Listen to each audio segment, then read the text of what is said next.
I know a lot of you might be tempted to text into the show and go, "You media idiots. Petey said he didn't want to talk about this during the season. So why are you pushing him to talk about it during the season?" Well, IMAC reached out to Petey's agent, Pat Brisson, one of his agents.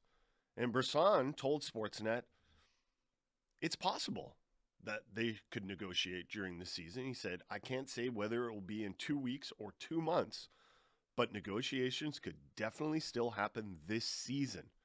It's important to remember that Nylander was going to be a UFA, Petey is an RFA. It's not the same situation." And Brisson said that he might reach out to Petey after this road trip is done to kind of say like, "Hey, what do you want to do here?" So keep an eye on that. Mm-hmm.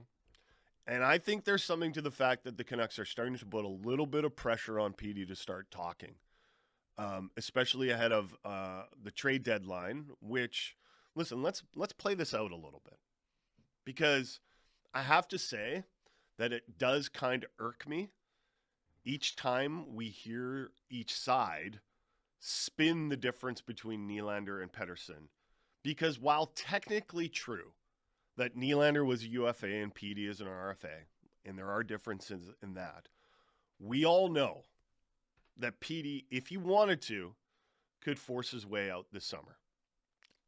It's really not that much of a different situation.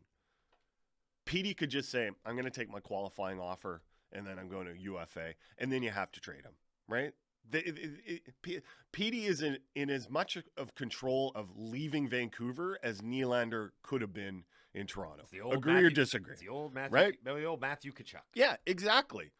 And the Canucks pretty much have to trade Petey if he just signs his qualifying offer and can become an unrestricted free agent after next season. I mean, they would, okay?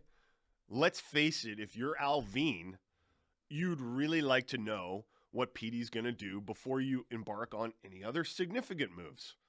The Canucks could still make a few minor trades before the deadline or add a short-term rental without really knowing what Petey is thinking.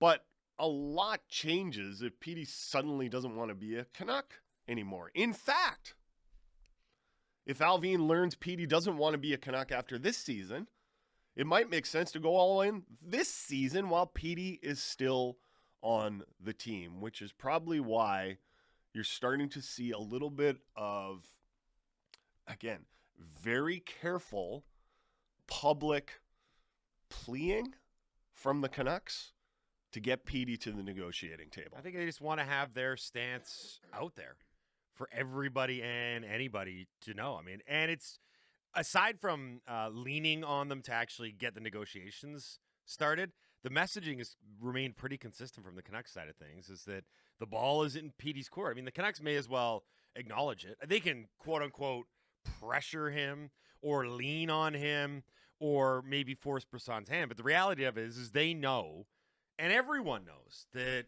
Pettersson dictates where this is going to go, both in terms of when the negotiations are going to get started, how they're going to go, and really how the contract's going to end up.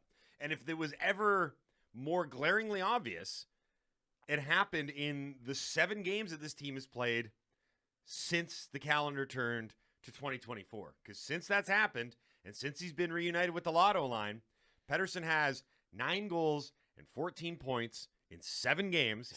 That's good, right? He's averaging 2 points a game. He's averaging over a goal a game. And the Canucks have gone 6-1 in those 7 games. Now, nobody needed that to either emphasize or confirm that Elias Pettersson's a really good player and that this team needs him.